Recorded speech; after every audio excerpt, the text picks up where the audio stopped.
Bonjour Blanche, Bonjour Jeanne. tu travailles chez Alliance Vita, tu es mariée, tu as 3 enfants dont une au ciel. Et dans les difficultés, Dieu t'a montré qu'il était présent dans ta vie et dans la vie de chacun. 2000 ans après, il est toujours vivant. Est-ce que tu peux nous raconter comment tu as expérimenté ce Dieu d'amour qui est présent encore aujourd'hui dans nos vies? Comment je l'ai expérimenté dans ma vie? En fait, à de multiples reprises. Je dirais presque tous les jours, mais quand même pas. Mais il y a vraiment eu des moments très très forts où je l'ai senti à côté de moi, intéressé par tout ce que je vivais, de bon ou de plus difficile. Et je pense par exemple à quand j'ai perdu mon deuxième enfant, ma petite Marie, qui était une grossesse assez miraculeuse. Voilà, je l'ai perdue dans un accouchement vraiment très très prématuré en fait. Elle ne pouvait pas survivre. Et c'est une épreuve qui a duré quelques jours avant que vraiment on advienne l'instant de la naissance, qui finalement est arrivé un samedi soir à 21h37. Et en fait, j'ai regardé l'heure quand la naissance a enfin eu lieu et j'ai tout de suite compris, grâce à Jean-Paul II, parce que lui-même il est mort un samedi soir à 21h37 et j'avais en mémoire je ne sais pas pourquoi, j'avais en mémoire cet horaire dans un coin de ma tête, parce que je l'aimais vraiment beaucoup, le pape Jean-Paul II. C'est le pape de ma génération un peu. Et c'est le pape de la vie, c'est le pape de la famille. Donc je le priais énormément, en particulier ce jour-là. Et donc en voyant qu'il me faisait ce clin d'œil, en fait, de me montrer qu'il est là, j'ai compris qu'en fait ce clin d'œil, c'était me montrer surtout que Jésus était là en fait. Il s'effaçait un peu derrière. Et du coup, dans ce moment d'intense souffrance, en fait, de mettre au monde un enfant et de le rendre à la mort, en fait, aussi en même temps, j'ai senti Jésus pleurer avec moi. Il était là, il pleurait avec moi, et cet événement m'a permis de vivre tout ça, tous les mois de deuil qui ont suivi derrière, dans une immense paix. J'ai jamais eu de colère envers Dieu. J'ai eu de la colère contre les erreurs médicales, contre plein de choses, mais jamais contre Dieu.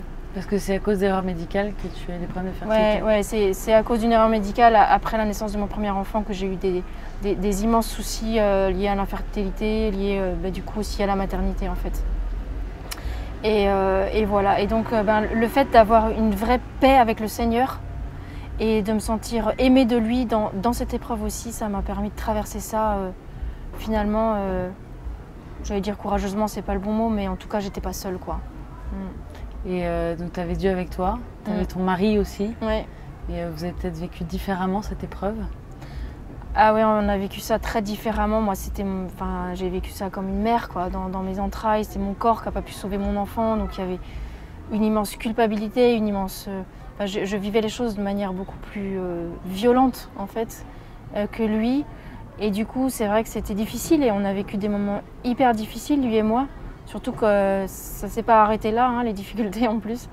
Mais ce que je veux dire, c'est que en fait, on a tenu bon. En fait, c'est comme une énorme tempête. Dans une énorme tempête, on comprend plus l'autre. On ne sait même pas comment l'autre il a mal en fait. Puis on a tellement mal que de toute façon, on a l'impression qu'on sent même plus l'amour en fait. Et on a tenu bon. Enfin, je me suis toujours dit, on se lâche pas la main en fait. On marche côte à côte, tant pis, on se regarde plus, c'est dur, mais un jour tout pourrait aller mieux. Je me disais ça, un jour tout pourrait aller mieux. Et finalement aujourd'hui tout va mieux en fait. On n'est pas comme avant parce qu'on est poli par nos épreuves, on est transformé en profondeur, mais voilà, on est apaisé, l'amour est là et puis il n'est jamais parti finalement et on se marre bien, c'est sympa. Et grâce à une neuvaine à Padre Pio, tu as appris aussi le jour de la Toussaint, ce jour d'anniversaire de la mort de ta petite fille, que tu étais enceinte. C'est une belle histoire ça.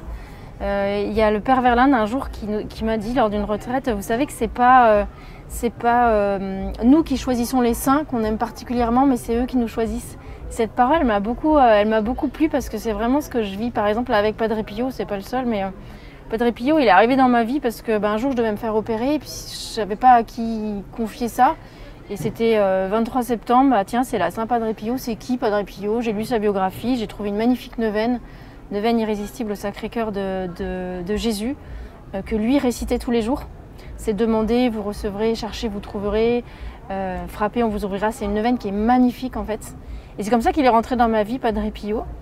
Et donc après avoir perdu cet enfant, donc à la Toussaint 2009, un an après, je revivais de manière assez douloureuse en fait tous les événements liés à cette grossesse. L'annonce aux proches, les échographies, les examens, jusqu'à finalement ces quelques jours qui ont précédé sa mort et son absence. Et un matin, je suis arrivée au boulot. C'était une dizaine de jours du coup avant la Toussaint et je sentais vraiment que j'étais en train de m'effondrer en fait intérieurement. Et ce jour-là, j'ouvre l'évangile du jour, c'était ces paroles: demandez, vous recevrez, cherchez, vous trouverez, qui sont donc dans cette neuvaine. Et en relisant ces mots, je me suis dit mais oui, mais cette neuvaine, mais est-ce que tu as la foi quoi? Je me suis vraiment dit mais tu as la foi ou pas? Demande et tu recevras.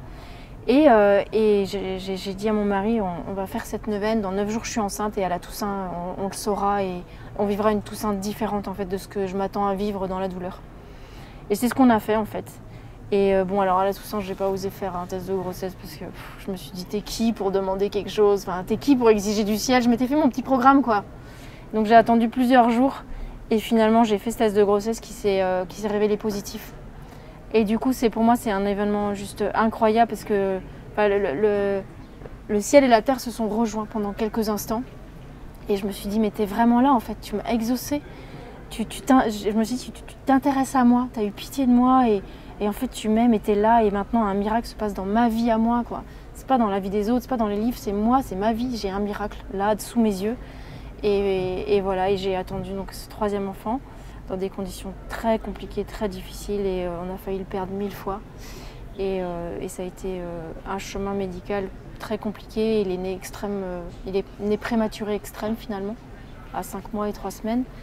Et lui après il s'est battu, il a fait son petit chemin, sa petite vie et il a survécu un jour, 2 jours et aujourd'hui il a 8 ans, il va super bien. Et c'est avec un miracle que je vis tous les jours en fait. Lui aussi, il est béni de Dieu d'être encore vivant. Ouais. Ah donc c'est sûr, c'est un chéri du bon Dieu, comme on l'est tous en fait. Mais nous on a la chance de le voir en fait et de le savoir. D'autres n'ont pas cette chance de le savoir ou pas encore eu cette chance. Nous on le sait et ça c'est génial. Ouais, qu'est-ce que ça change concrètement dans ta vie de savoir aimer personnellement de Dieu? Enfin vraiment personnellement, tu l'as vu que c'était toi et comme tu dis, c'est pas dans les bouquins et c'est pas... Aujourd'hui, est-ce que ça a changé ta manière de vivre ta foi, ta relation avec les autres? Qu'est-ce que ça a pu changer? Ça change beaucoup de choses. Déjà, ça m'aide à prier en fait tout simplement, puisque c'est vraiment quelqu'un, il est vraiment là et du coup la relation est facile en fait. Je dis pas que la prière facile, c'est jamais facile, hein, oulala, loin de là, mais en tout cas, comme je sais qu'il m'aime moi personnellement pour ce que je suis, avec mes faiblesses, avec mes épreuves et tout ça, et je sais qu'il est aussi capable de m'aider à accomplir ce que je dois être en fait. Et je me mets à son écoute parce que j'ai vu aussi dans tout ce que j'ai vécu qu'il sait faire du beau avec du moche, il sait faire de la vie avec la mort, il sait faire tout ça en fait, parce qu'il l'a fait dans ma vie. Et du coup, dans les choix que je dois faire ou dans les choses parfois difficiles que je dois assumer, je me confie quoi, et je dis en fait pour moi c'est dur, mais toi tu peux tout, alors je veux bien être surtout dans mon boulot, c'est ce que je me dis, je veux bien être ton serviteur, mais tu m'aides en fait. Voilà. Ouais, et puis comme tu disais au début, il pleure avec nous et il est là avec nous, à côté de nous quoi. Et il se marre bien avec nous aussi, parce que des fois il y a des clins d'œil, on se dit mais là-haut ils sont morts de rire quoi. Parfois je me dis c'est pas possible, ils se font des petits programmes, des petits plans, non vraiment c'est sûr, ils pleurent avec nous, mais ils rigolent bien avec nous aussi je pense. On aura la joie en tout cas de découvrir plus profondément ton histoire dans le livre que tu sors en octobre, le jour de la Toussaint, encore un petit clin d'œil. Ouais. Quel est le titre de ce livre? Le titre il est pas encore officiel. Il est en gestation. Il est en gestation. Aux éditions de l'Emmanuel. Aux éditions de l'Emmanuel, ouais. Ce sera un témoignage personnel en tout cas. Ouais. On aura la joie de le lire alors. Merci beaucoup Blanche pour ce beau témoignage. Merci beaucoup Jeanne.